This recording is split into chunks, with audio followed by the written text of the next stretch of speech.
The Armageddon Factor, the sixth and final serial of Doctor Who's 16th season, and the final part of the Key to Time arc, first broadcast in six parts from the 20th of January to the 24th of February 1979. Now, before I get started on this, I just have to make special mention of the writers. Now, the writers of this one were Dave Martin and Bob Baker. Now, while I can't say too much about Dave Martin, well, I'm sure he did a very good job here, one thing I will say about Bob Baker, which I actually felt was kind of interesting, is that aside from writing this particular Doctor Who story, Bob Baker is also credited as an executive writer on the Wallace and Gromit films, from The Wrong Trousers through to A Matter of Life and Death, which I thought was pretty interesting. Anyway, in search of their final piece of The Key to Time, the Fourth Doctor, played by Tom Baker, and his companions K9, voiced once again by John Leeson, and Romana, played here for the final time by actress Mary Tam, arrive on the planet of Atrios. Now, there are two planets, Atrios and Zeos, and they're currently in the middle of a fairly major war. Okay, intergalactic war. They've been at war for a very long time, and the Marshal, played by John Woodvine, he is anxious to get this war done and cause pretty much ultimate destruction. Although he seems to constantly be going into kind of a meditation in front of a mirror, which is people think is strange.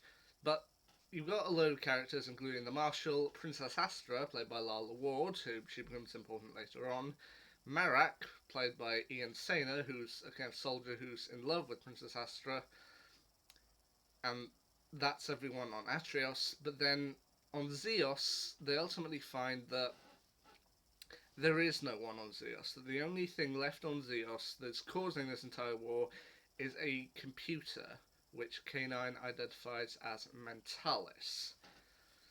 And it's seemingly got a feature built into it that if it can't win the war, it'll set itself to self-destruct, and thus take a large quarter of the cosmos.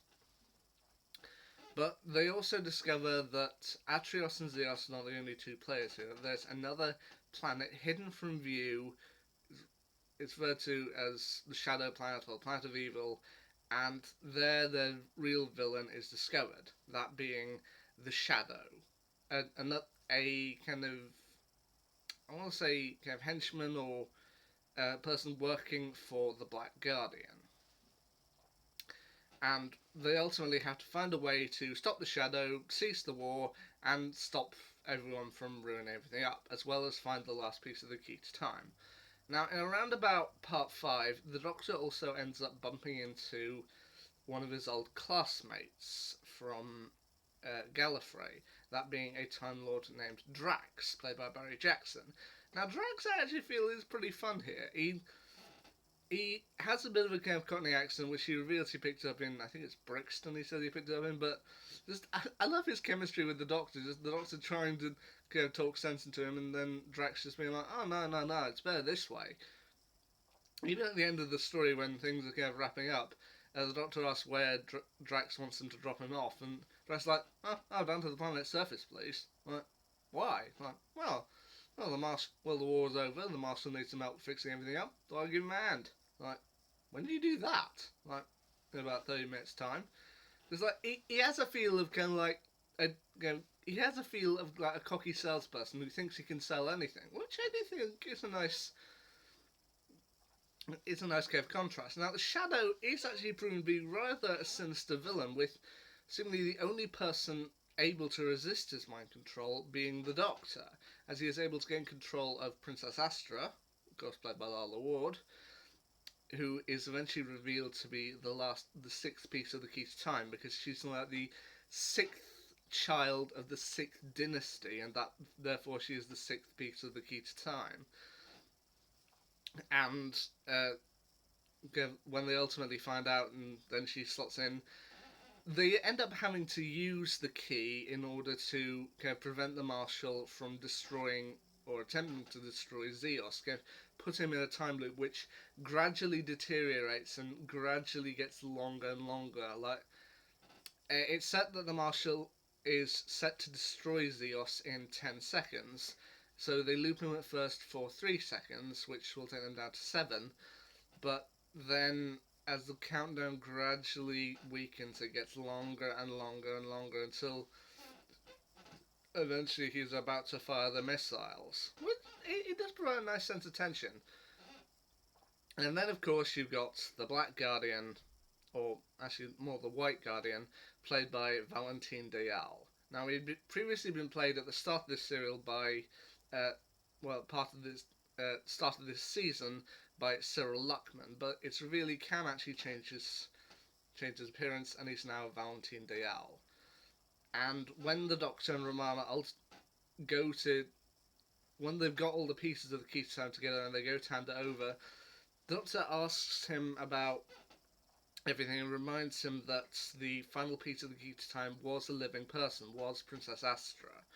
And the White Guardian said, "Oh, unfortunate, but well-intentioned, and it for the greater good of everything." To which the Doctor then orders the key, since he now has control of the key to time, for he's collected all the pieces, he then orders it to kind of separate and scatter itself through time and space. As he claims that the real White Guardian would not have had such disregard for a person's life, which I do think is a nice touch. Now, the White Guardian and the Black Guardian would sort of return later down the line. I don't know if they're intended to be the same person or the same people, but they would appear later down the line during the Fifth Doctor's era, which I must check those out at some point. I believe they return from Mordred Undead, Terminus, and Enlightenment, which, I might check out someday. But as I said, Princess Astra is played by Lalla Ward, and while she does do a good job here, she would ultimately take over from Mary Tam as the Time Lady Romana, with the excuse being at the start of the next serial, Destiny of the Daleks, that Romana had regenerated. Now, overall, what do I think of the Armageddon Factor? Well, I'd actually put it in second place. I mean, my favourite story of this entire season has been the Pirate Planet, and I think that remains the case, but I think I would slot the Armageddon Factor in at number 2 for me. At least that's what I think. So, my ranking of it would go the Pirate Planet, the Armageddon Factor, the Rebos Operation, the Androids of Tara, the Stones of Blood, and the Power of Kroll in last place. But the Armageddon Factor, I definitely feel, is a great way to round off the Key to Time season. I do think it wise that they did it in 6 parts rather than 4, like they did for the rest of this particular season. But I do think it's a good way to round out the series. And as the Black Guardian is seemingly cursing at the Doctor activates a randomizer on his TARDIS so that he and Romana don't know where they're going, and thus the Black Guardian can't know either. So, there we go. The Armageddon Factor. The last piece of the Key to Time series, and what'll I go from here next? Well, I'll admit it was fun to be able to review 2 complete seasons of Doctor Who both at once, that being the Key to Time season and the Trial of a Time Lord. Where'll I go from here? Honestly, I don't know. I mean, I've got a lot of classic Doctor Who stories that people say I should still try to watch, such as City of Death, Brain of Morbius, Terror of the Zygons, Curse of Fenric. I got a lot more to come, and I can't wait to see which one I end up reviewing next. Anyway, until next time, see ya.